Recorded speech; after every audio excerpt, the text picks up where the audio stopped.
Halo Bro Bre, kembali lagi bersama gue ABC Movie. Kali ini kita akan ngebahas film yang berjudul Oke, sebelum kita ke alur ceritanya Bro Bre, jangan lupa tombol merahnya itu dirubah menjadi warna abu-abu dulu ya Bro Bre. Thank you Bro Bre, terima kasih banyak ya. Jadi gini ceritanya. Pada 22 Juni 1941, Nazi Jerman mulai menginvasi Uni Soviet. Pasukan Soviet banyak mengalami kekalahan di garis depan dan terpaksa mundur ke arah timur. Salah satu pertempuran itu terjadi di kota Kiev, Ukraina.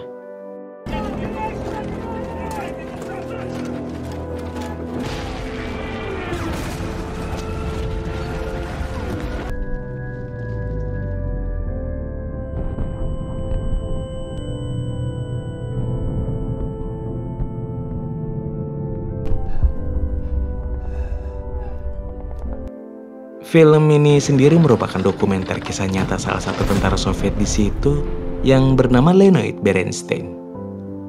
Sesuai namanya, dia merupakan keturunan Yahudi yang tinggal di Ukraina dan sekarang ikut bertempur sebagai tentara Soviet. Pertempuran barusan menewaskan sebagian besar tentara Soviet.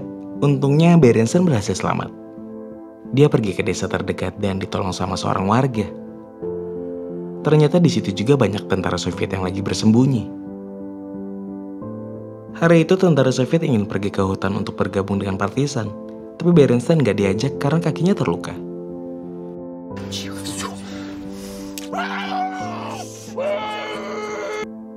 Beberapa hari kemudian, pasukan Nazi mendatangi desa itu. Para pria muda dikirim ke kamp konsentrasi sedangkan orang Yahudi langsung dieksekusi mati. Takut membahayakan pemilik rumah, Bernstein berniat pergi dari sana dan mencari partisan. Tapi malam itu petugas Nazi keburu menggeledah rumah. Untungnya si pemilik rumah nggak panik, jadinya nggak ketahuan. Внучка. Смотри, Петр. Маленькая ночь у тебя. Paginya pemilik rumah ngasih tahu rute menuju hutan tempat para partisan. Dia juga ngasih bekal makan dan jaket kepada Bernstein. Tapi baru juga jalan beberapa meter, Bernstein udah ketahuan tentara Nazi. Партизан, подпольщиков, которые... Untungnya dia bisa selamat dan meneruskan perjalanan. Saat itu lagi musim salju dan hawanya benar-benar dingin banget. Setelah berjalan selama beberapa hari, dia akhirnya nggak kuat dan jatuh pingsan. Saat itulah sekelompok partisan yang lagi patroli menemukannya dan membawanya ke markas mereka.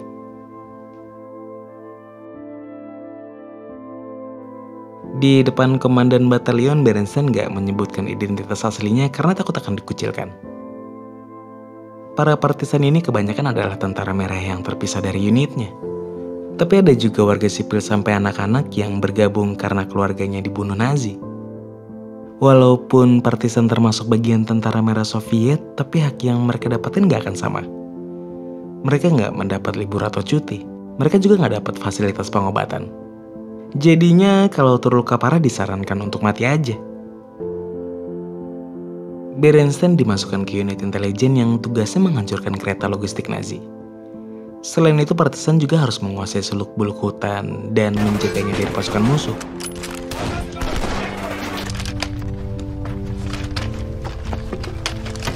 Suatu malam, para partisan lagi ngobrol-ngobrol. Lalu ada salah satu prajurit membahas orang Yahudi yang bukannya ikut perang malah pada sembunyi. Karena itu Bernstein mengungkap identitas aslinya kepada komandan, tapi dia ingin tetap disembunyikan dari rekan-rekannya. 2 tahun kemudian, Bernstein udah jadi komandan pasukan intelijen. Hari itu mereka akan kedatangan pasukan senjata dari Moskow. Tapi yang turun dari pesawat cuma pasukannya komisaris partai. Mereka membawa perintah untuk membebaskan Ukraina Barat. Masalahnya, pasukan Soviet harus menyeberangi sungai Dnieper yang dikuasai sama Nazi. Jadinya pasukan intelijen disuruh mencari jalan keluarnya. Dalam perjalanan kembali ke markas, mereka dikejutkan sama kebrutalan tentara Nazi yang membakar sebuah desa. Ironisnya, mereka nggak bisa melakukan apapun karena kalah jumlah dengan pasukan Nazi. Padahal warga desa sering membantu mereka. Bahkan pas pasukan Nazi mulai mengumpulkan penduduk desa untuk dibakar hidup-hidup, mereka hanya bisa melihatnya. Dalam rapat bersama Komandan Front Ukraina, terjadi perdebatan antara Berenstein dan komisaris mengenai bagaimana mereka bisa membantu pasukan Soviet menyeberangi sungai. Saran Berenstein yang ingin menyusup ke benteng Nazi di sungai itu dan mencari peta pertahanannya disebut terlalu beresiko. Apalagi selama misi itu para partisan dilarang keluar dari markas, termasuk untuk mencari makanan ke desa-desa. Tujuannya agar pasukan Nazi nggak curiga. Tapi pada akhirnya komandan menyetujuinya karena nggak ada saran yang lebih bagus. Hari itu pasukan Berenstein mendatangi sebuah desa yang dikuasai pasukan Nazi. Mereka menangkap seorang warga yang bekerja di benteng sungai. Warga itu terus menolak memberitahu tempat penyimpanan petanya sampai bikin kesabaran Berenstein hampir habis. Пошел ты нахуй, крыса лесная. Saat itulah salah satu anaknya mau menolong, tapi karena teringat kekejaman tentara Nazi, dia pun ikutan jadi orang kejam dan membunuh anak itu. Walaupun sangat merasa bersalah, Berenstein akhirnya mendapatkan lokasi penyimpanan peta benteng. Sebelum menemukan petanya, beberapa tentara komisaris mulai berulah karena jatah makan jadi sedikit. Alhasil mereka melanggar perintah dan mendatangi sebuah desa untuk mencuri kentang.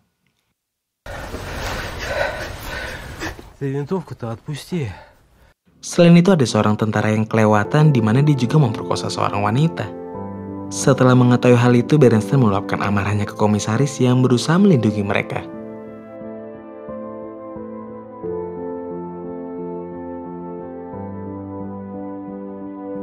Berenstein punya prinsip selama dia yang jadi komandan, maka nggak boleh ada penjarahan atau pemerkosaan di wilayahnya. Jadi walaupun berat, dia harus menerapkan hukuman tersebut kepada para pelanggar. Огонь! Светлая память.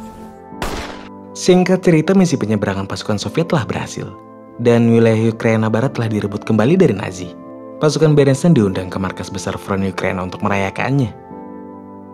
Saat itu dia berkenalan dengan komandan dari divisi pemberi penghargaan jasa.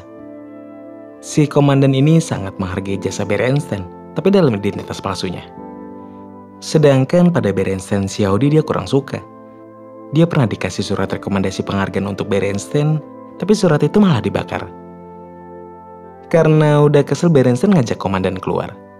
Dia mengungkapkan identitas aslinya dan... Беренштейн. Pada tahun 1944 diketahui kalau Nazi sedang mengembangkan rudal nuklir di sekitar perbatasan Polandia Ukraina. Pasukan Berenstein pun ditugaskan untuk mencari lokasi pasti fasilitas itu. Sebelum pergi, Berenstein bertemu dengan mantan komandannya. Dia disuruh berhati-hati karena setiap pasukan yang mendapat misi ini nggak ada yang kembali. Untuk menuju ke perbatasan Ukraina, mereka akan diantar oleh pesawat kargo dan harus melakukan terjun payung. Tapi saat sampai di atas titik terjun, mereka diserang oleh tembakan artileri Nazi.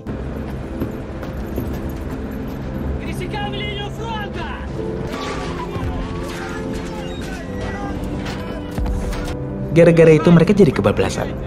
Tapi Berenstein memutuskan tetap turun. Mereka mendarat di sebuah tanah lapang di mana salah satu tentara ada yang kakinya patah.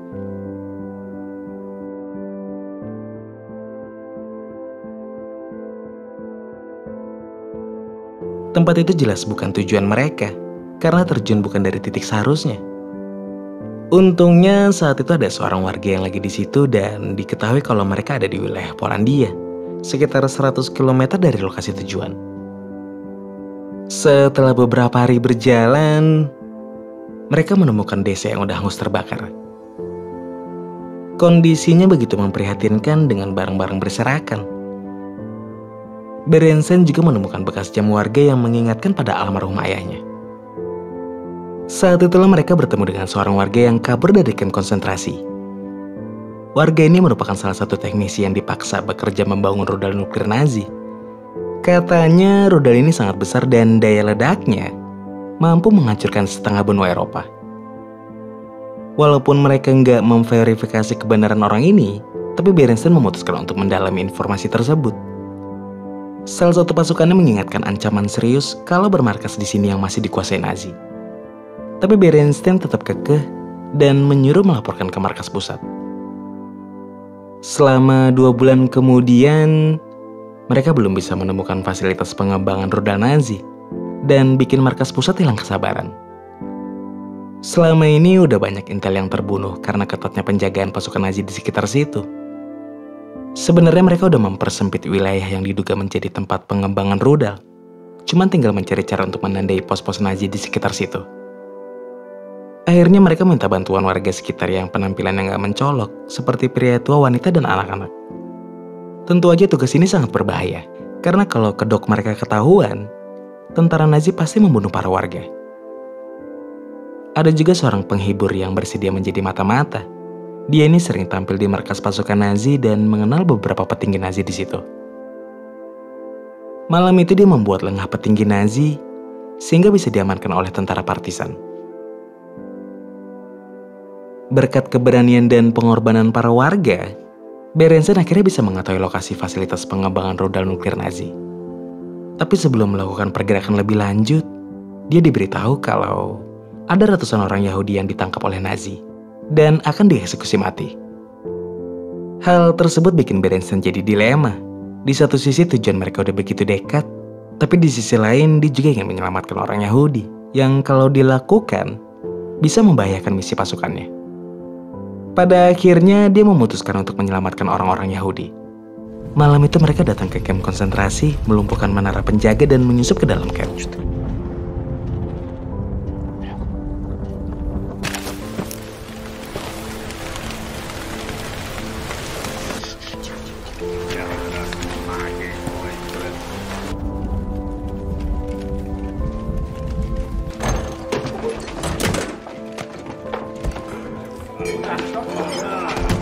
Saat itu perwira Nazi sedang mengadakan sebuah pesta, tanpa menyadari kalau tentara partisan udah mengepung tempat itu. Pada akhirnya mereka bisa memenangkan pertempuran. Tapi sebagian besar partisan tewas terbunuh. Harga yang sangat mahal itulah yang harus mereka bayar untuk menyelamatkan ratusan orang Yahudi.